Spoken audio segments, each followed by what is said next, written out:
Mana? Puan Farhana.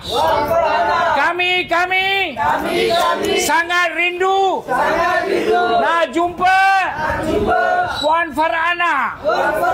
Turunlah sikit. Kami pembayar. Cukai pintu. Cukai taksiran. Farhana. Mana hilang? Mungkin lah tu kalau dia tak turun juga mungkin pergi ke lebih besar. Tidur sini. Tidur. Ini ada tidur sini. Besok Christmas kita merayakan Christmas di sini. Ha? Kita merayakan Christmas di sini. Pintu hadapan. Tengok, kita datang Majlis Daerah Kampar untuk menyerahkan memorandum. Ini adalah penduduk-penduduk berbilang kaum, India, Cina, Sing, semua ada. Rungutan mereka bayar 2,500 hingga 3,000 apabila pemaju tersebut yang nama semua ada dalam. Apabila beli rumah, dia kata kawasan ini kosong. Ini padang reserve. Dan ada satu kawasan di mana untuk TNB. Dan satu kawasan untuk dibina gerai makanan. Tetapi tiba-tiba secara dalam-dalam mereka sepatutnya kalau ada rancangan, ahli majlis yang mewakili penduduk harus berbincang dengan penduduk. Kita mau adakan dialisis. Kalau mereka setuju, baru dia boleh adakan. Ini diam-diam ubi dia buat kerja. Dia sekongkol, saya percaya. Konspirasi bersama MDK, Majlis Daerah Kampar, PTG dan juga pemaju dia bersekongkol dengan yayasan. Saya percaya, I believe. Mereka jual ke bagi tanah atau macam mana. Tanah itu yang sepatutnya ada gerai tak bina. Pemaju dia ada duit, dia boleh bina gerai. Kenapa dia sekarang sponsor tanah itu atau jual, kita tak tahu. Itu nanti kita akan serahkan kepada SPRM untuk siasat. Tengok, kita datang sini, dia kena tahu hormat. Panggil dia punya wakil, datang, serah. Senang saja. Serah saja. Serah saja. Kita nak serah. Serah saja. Jangan serah. Kita ini cuma meminta. Kita datang secara aman dan damai. Serah memorandum kepada menteri pun dekat Putrajaya dia datang ambil. Ini apa dia nak takut-takut? Bila tanda tangan tak takut. Bila luluskan tak takut. Bila lulus tak takut. Sekarang mau terima takut.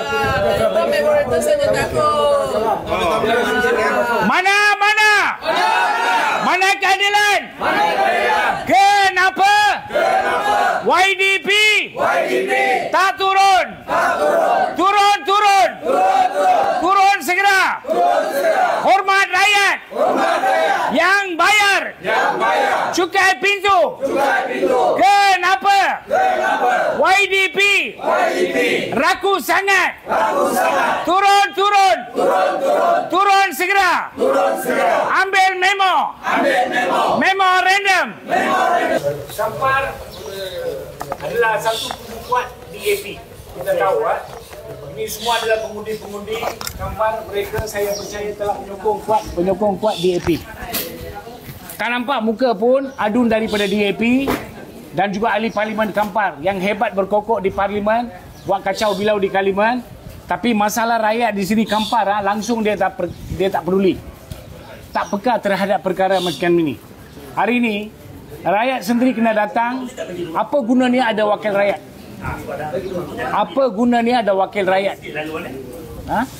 Kalau ada wakil rakyat, sepatutnya ini kerja dia kena buat. Dia kena bercakap dengan YDP, dia kena bercakap dengan pegawai daerah. Dia adalah wakil yang telah dipilih oleh rakyat. Tetapi ini celakapnya ahli parlimen dengan adun, dia langsung tak peduli. So apa gunanya dia bulan-bulan makan allowance, gaji buta, allowance buta, jadi ahli parlimen dan juga adun. Sekarang rakyat kena duduk dekat seri tangga, tunggu itu YDP. Ini orang pun tak mau mari terima memorandum. Adakah ini adil? Satu Malaysia yang tengok dalam Facebook dan juga TikTok daripada bloggers dan netizen para media, you yang menentukan. Siapa salah?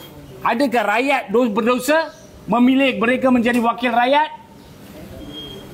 Kerajaan untuk rakyat atau rakyat untuk kerajaan? Kita sama-sama harus berganding memikul tanggungjawab kita. Sebagai penjawat awam, mereka kena datang terima memorandum. Tengoklah kesengsaraan mereka. Yang tua muda pun semua ada sini. Mereka tidak mau bukan membantah pusat dialisis, tetapi tidak mahu pembinaan pusat dialisis di kawasan itu kerana kawasan itu reserve yang telah dijanjikan pemaju kepada mereka. Tidak ada apa-apa bangunan. Kita akan hantar satu memorandum kepada Datuk Seri Zul, iaitu Menteri Kesihatan di Putrajaya. Kita akan hantar. Macam manakah dia bagi kelulusan untuk pusat dialisis?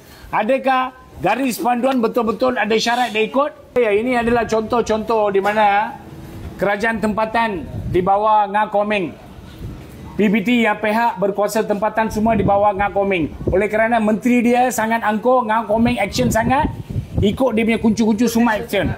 Ahli Parlimen Kampar, dia orang langsung tak peduli dia orang. Ya, kita bila election tanya ini Miss tolong sokonglah saya, sokong. Untilah saya, untilah. Macam-macam dia janji. Hari ini bila dia orang hujan pun dia orang datang, semua datang Nasrah memorandum.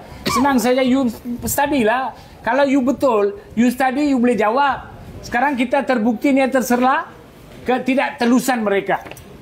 Cadangan mereka supaya dia cakap Datuk satu orang masuk, saya pun mau makan nasi lemak dan masuk dia serap memorandum. Saya sebagai aktivis sosial mewakili penduduk sini, saya minta dia orang datang. Ini netizen share. Okey, sekarang saya tanya kepada penduduk sini, saya memang tak mau masuk, saya lantik satu wakil bagi pihak penduduk pergi serah memorandum, boleh ya? Boleh. Okey ya, siapa mau jadi wakil pergi terima.